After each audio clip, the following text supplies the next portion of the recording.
Welcome to IUSB. What follows is a short presentation to help you develop strategies to successfully respond to the English placement exam. The presentation begins with a series of slides to walk you through how to respond to the writing prompt, and the last part of the presentation is a series of slides about how to navigate the exam itself and the online space. The first thing to note is that it is important you take your time and be thoughtful as you respond to the exam. The exam is intended to help us determine the appropriate writing class or classes for you. But obviously the results of the exam will determine how many English composition or first year writing classes you'll be required to take. Most incoming students at IUSB are required to take a full year or 2 consecutive semesters of first year writing. However, students who do particularly well on the exam may only be required to take a single semester of first year writing or English composition. So obviously the results of the exam can have an effect on how quickly you can graduate. But most importantly, you want to make sure to take your time and do your best so we can place you in the writing class that's appropriate for your skill level. In a few minutes, you'll receive 2 writing prompts, and we ask you to skim through them relatively quickly and choose the one you like the best, that you find most relatable, understandable, or inspiring, and write in response to that writing prompt. The next few slides will walk through an example writing prompt that's obviously not one of the writing prompts you'll see in a few minutes, but every prompt has 3 basic parts. The first part of every writing prompt is an introduction to an excerpt from an academic text. In our example here, it reads, "Consider the following passage, Defining Literacy," adapted from the Introduction to a College Writing Text by Sarah Garnes. The 2 main pieces of information that you want to note in this portion of the writing prompt are the title of the excerpt or passage and the author's name. So in this case, our title is Defining Literacy, and our author is Sarah Garnes. You'll want to refer to these things in your own writing the first time you mention the excerpt. So for example, you'll introduce the excerpt by saying something like, "Sarah Garnes, author of Defining Literacy," and describe or summarize some of what she discusses in her excerpt.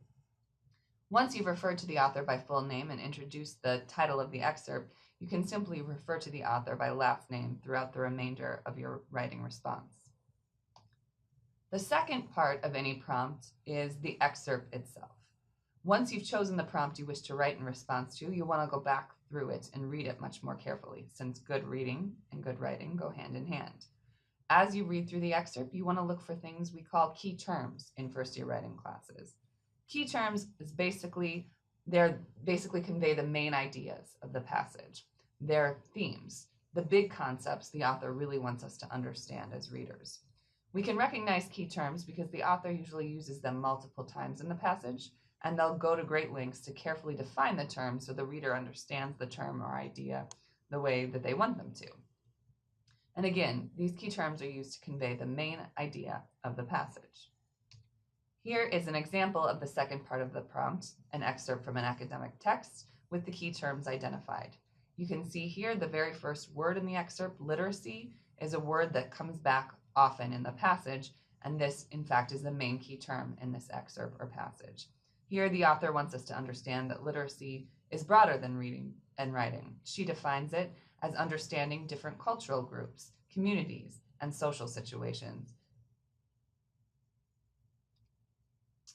The third part of any prompt includes a series of questions to think about. These questions are meant to help your thinking and inspire your writing. But if you use them to begin your work on the writing prompt, you want to think of them as individual questions to respond to. You would not want to use them as a checklist. You'd want to pick one of the bullets and write in response to those questions. The main thing here is not to let the questions deter you from your main jobs and the instructions that you'll receive in the online space before you respond to the writing prompt. Here, we ask you to analyze and evaluate the ideas in the passage. Connect the ideas in the passage to a personal example, so a story from your life or the life of somebody you know, and use key terms that you discovered as you read the excerpt to discuss your example.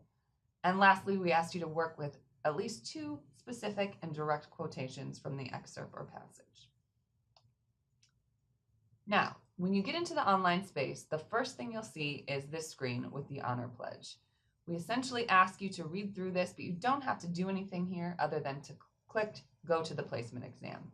This screen is just to reinforce that you really want to be honest and do your best If you cheat by having someone that you view as a better writer respond to the exam on your behalf, you're really doing yourself a great disservice because you may end up placed in a writing class where you can't possibly be successful and you'll struggle. So it's best just to make sure you take your time and do your best, but that you are in fact responding to the exam and not having somebody else respond to the exam on your behalf. The next screen you'll get are the instructions for the exam. The first thing you want to do, as I mentioned earlier, is skim through 2 writing prompts and choose one. Once you choose the prompt you like the best, you'll want to make sure to place an X in the box below the prompt that you are not responding to. For the prompt you choose to write about, you should type your response directly into the box below that prompt. You'll have 75 minutes to complete the exam, which should be plenty of time, and there's no reason to rush. If for some reason you're still working on the exam at 75 minutes, anything you've had typed in the box will automatically submit. So we'll be able to sort of see that you got cut off. And so again, there's really no reason to rush. If you scroll down a bit in the instructions, you'll receive this specific information about how to successfully respond to the writing prompt itself. We ask you first to analyze and evaluate the ideas in the excerpt or passage by connecting them with a detailed and specific example from your own experience. So when we say analyze, we mean break the ideas in the passage down, idea by idea, and think about how those different concepts work together. And then when we ask you to evaluate, we're ultimately asking you to make a judgment call about the concepts in the passage. Do they hold up when you think about them in terms of your own life or a real life experience? Here, you then want to draw relationships between the ideas in the excerpt or passage and your own example. And usually you can do this by making use of key terms. So you'll recall in the example excerpt we looked at, the author's talking about this idea of literacy and becoming literate in different social situations. So one thing you could do as an author in this case is think about maybe a time you joined a basketball team and how you became literate in the sport of basketball and the conventions for that specific team. The last thing we ask you to do is pull in 2 specific quotations from the passage and use them in your own writing. Here you want to avoid simply plopping in the quote without a framework.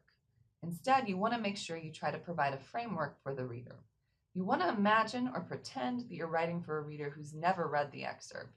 So it's important you provide background information before the quotation so your reader can clearly understand the quote and what the author's discussing in the passage at the time of the quote.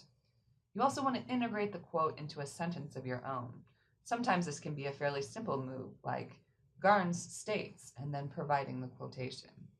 Lastly, after you pulled in the quotation, you want to make sure you explain to the reader what it means in your own words.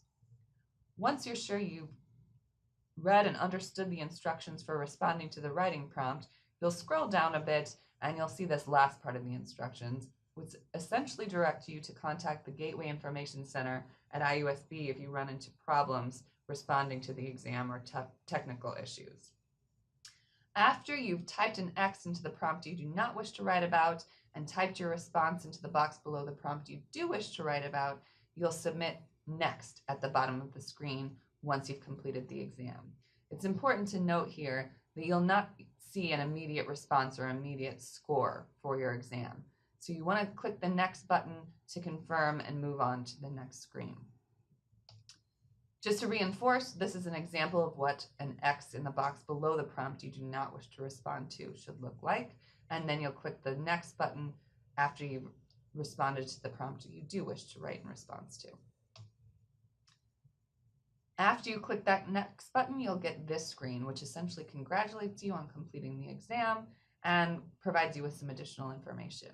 The English Department Placement Committee reviews every exam submitted, which usually takes about 7 to 10 days. So in about 10 days, you'll want to check back with the placement office website to see your exam results. As final reminders, you have 75 minutes to complete the exam, which should be plenty of time. You want to take your time, read carefully, and be thoughtful as you respond. Make sure to place an X in the box of the prompt you chose not to write about. If you have time at the end, and you haven't exhausted the whole 75 minutes, take a minute to proofread your response. Should the 75 minutes expire before you finished, your response will automatically be submitted to the English Department Placement Committee. So there's really no need to rush. We'll be able to see fairly readily that you got cut off, and we'll take that into consideration as we evaluate your response. Thank you for your time. Best of luck on the English placement exam.